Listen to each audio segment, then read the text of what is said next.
want people to appreciate and respect me as an artist. I think that's what successful is for me. And I want Destiny's Child to come back and kill it. I want us each to grow individually, become stronger, and write some great songs together and do something unpredictable and different, and basically show the world that girls can get along and girls can love each other and girls can go do solo records that are successful and still come back and love their group members. I remember being 17 years old, up for my first MTV award with Destiny's Child, and it was one of the most exciting moments in my life. So I'd like for Taylor to come out and have her moment. Where are you?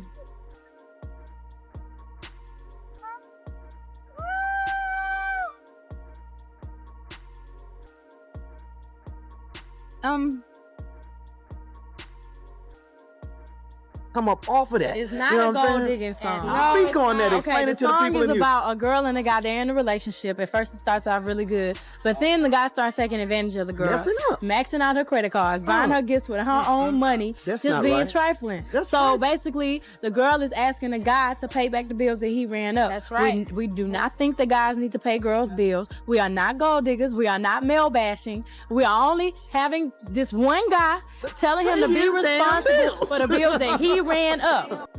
Wow. Hitmaker. What is Act 3 gonna be? What kind of genre of music she gonna lean into? Afro beats, reggae, hip hop. Her and Jay-Z do Everything Is Love Part 2. What we getting with Act 3? I honestly feel like rock and roll. Like and roll? she really, Oh, yeah, rock and roll, yeah. channeling her Tina Turner see that, era. Like, she's doing that. I think rock and roll is gonna be. I mean, it's gonna be obviously some other things thrown in there, but this was what's her name? What's the daughter name? Blue Ivy. This was Blue Ivy's tour. Period. Yep. And Rumi. Yeah, this Rumi. was their tour. A lot for of people sure. want to see the original because of the Destiny's Child reunion that happened the final day of the tour in Vegas that we talked about. A lot of people want to see the original So Act members. 3 would be the Destiny's Child. Oh, We Act wanna 3, see- that would yeah, be they wanna hard. see That that. would be C3, because it's 3 of them. It You know what I would mean? be. Act 3 would be hard if it That was would be Destiny's great. Child That would reunion. be dope. Yeah, That'd hell be yeah. fire. Yes. Cause I would be theirs. What? You'd be there regardless. All yeah, you're right. Your kids think you're cool? Blue, she be fronting on me a little bit, but I catch her. I catch her in the corner, you know. Now she asks me, you know, if this cool, if you know her sneakers or whatever she wearing. She now. wants your advice. Yeah. She's come back, but there was a time when she was like, "Dad." Yeah. I was like, "I'm cool. I don't know what you're saying." Yeah. At your house, your parents is cool. When you sit here, you know, the one question everybody has is there a part of you that thinks it's time for me to get back in the studio, or you're in no rush to do that, or are you waiting till the time is right for you? Yeah, I think. Because we can't use the word retirement for you. Yeah. No, I already did that. I can't do that ever again. I would say I want to make music, but it has to be something important. I don't want to just make a bunch of tunes. That's not gonna serve me. It won't feed me, first of all. What does feed you? What feeds you? I have to be saying something important. It has to mean something. You know, it has to mean something to a larger society. Like 444, for example, was a personal story. Yeah. But the amount of vulnerability in there allowed for a lot of people to explore the space. Okay, so we need to talk about this Beyoncé story that's been spreading everywhere. Because honestly, it's not the kind of headline people expect to hear about someone with her level of power. And the reason it's blowing up so fast is simple. This isn't about music. This is about loyalty. This is about what happens to the people behind the scenes when the spotlight moves on. Because according to one woman speaking out right now, Beyoncé may have cut off someone who helped build her entire touring empire. And what makes it even crazier, this wasn't some new employee. This wasn't a random stagehand. This was a man who worked beside her for over 2 decades. So the question is, did Beyoncé really leave him behind when he needed help most? Or is this just the brutal reality of the entertainment industry? Let's get into it. Because this story has layers, and it gets darker the deeper you go. Most people see Beyoncé and think of perfection, the flawless choreography, the massive stadium tours, the stage designs that look like something out of a sci-fi movie. Every performance feels like a movie, but what people don't realize is, none of that happens without an army of workers behind the curtain. And one of the biggest names in that world was Terry Cooley. If you've never heard of him, that's kind of the point. Because stage managers aren't famous. They're invisible. But they're the ones holding the entire show together. And Terry wasn't just any stage manager. According to his daughter, he was Beyoncé's stage production manager for more than 20 years. Not one tour, not a short contract. We're talking Destiny's Child days, back when Beyoncé was still building her name. Terry was allegedly one of the core people helping bring her vision to life, the man responsible for making sure the stage was built. The lighting worked, the show ran smoothly, and Beyoncé could step out there looking untouchable. That's how deep this goes. And Beyoncé herself even highlighted his importance once. There was reportedly a video titled "The Miss Carter Show, Go for Terry."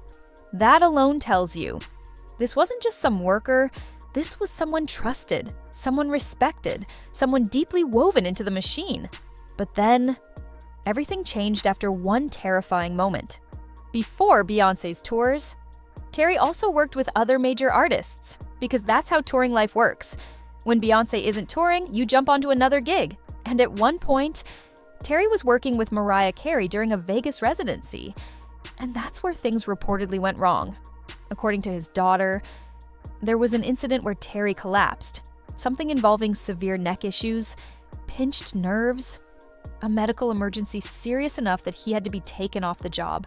He ended up needing surgery, and for someone whose entire career depended on physical endurance, that was life-changing, because touring is not glamorous. It's not red carpets, it's not luxury, it's brutal. His daughter described it perfectly. 22-hour days, traveling nonstop. Airplane to tour bus, to building stages, to tearing them down, sleeping for maybe 3 hours, then doing it again in another city. Over and over, month after month, year after year.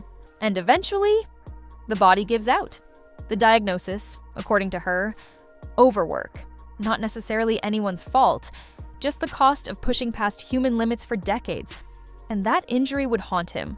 Because just when he was trying to recover, the world shut down. When CO happened, touring stopped. Everything stopped. And here's the part most fans never think about. Artists still have money. Stage workers don't. Terry wasn't a salaried employee. He was paid when there was work. So when tours disappeared, so did income. And according to his daughter, he and his family had to survive on savings. Bills didn't stop. Life didn't pause. They burned through everything. And eventually, they had to sell the home they built. The house she grew up in. Gone. They moved into her grandmother's home, just trying to stay afloat. But then, another disaster hit. A hurricane, flooding, 5 feet of water, according to her, displacing them again. It's like life kept kicking them while they were already down. And by this point, Terry wasn't just struggling financially, he was struggling emotionally. Because for a man whose identity was his work, being forced into stillness was torture. But then, a lifeline appeared. A call that felt like redemption. After years of rehab, after surgery, after trying to rebuild, Terry reportedly got an opportunity to work with Beyoncé again. A major event in Dubai. This was huge. His first time back in the field since the injury. He was excited. He missed touring. He needed the money. It felt like things were finally turning around. But, according to his daughter, that comeback didn't last. She claims that while working with Beyoncé's team, they decided he wasn't keeping up, that he couldn't move fast enough, that his physical condition slowed him down, and instead of adjusting his role, instead of offering a desk position or lighter duties, they allegedly fired him. Just like that. After 20 years. After giving his body to the job. Gone. And that's where this story exploded. Because people couldn't wrap their minds around it. How does someone work for one of the biggest stars on Earth for 2 decades and end up struggling to survive? His daughter wasn't subtle. She said he was cut loose, without meaningful severance, without support, without acknowledgement. And her plea wasn't just about money, it was about heartbreak. Watching someone who gave everything get discarded when they weren't useful anymore. And once she posted that online, the internet did what it always does. It picked sides. The reaction was instant. Some people said, "That's disgusting. Beyoncé should help him." Others said, This is how the industry works. It's not personal. And that's what makes this situation so complicated, because on one hand, 20 years is a lifetime. That's loyalty, that's sacrifice, that's someone helping build a legacy. But on the other hand, Beyoncé is running a billion-dollar operation. Tours are machines, and machines don't slow down for anyone. Still, people couldn't stop asking the same question.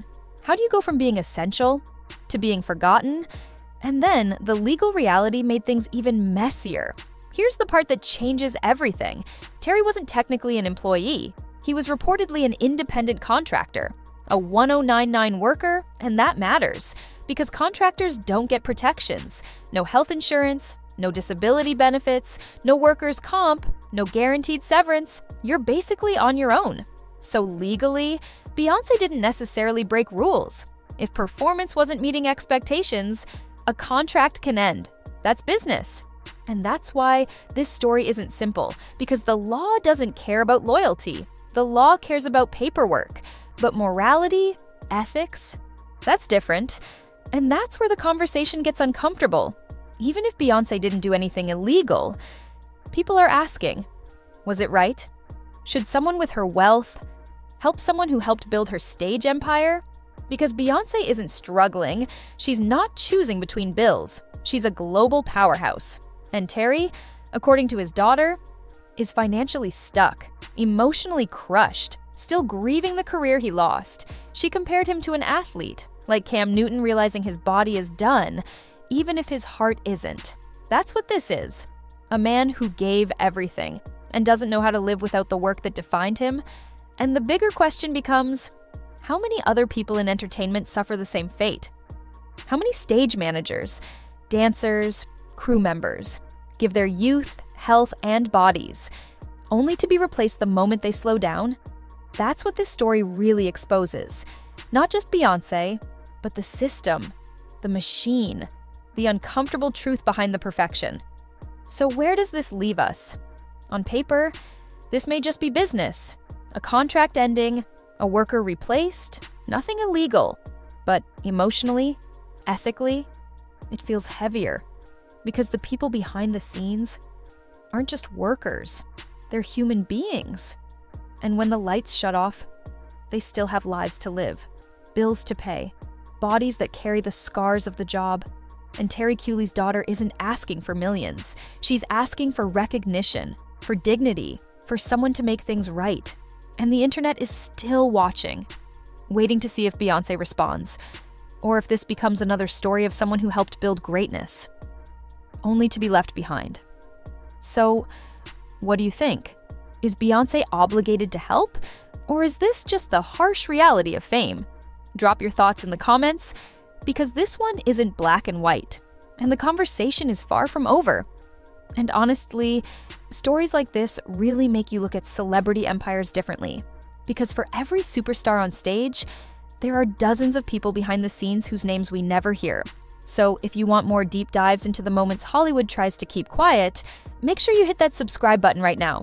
Turn on notifications so you don't miss what's coming next, because the next story, it's even crazier than this one.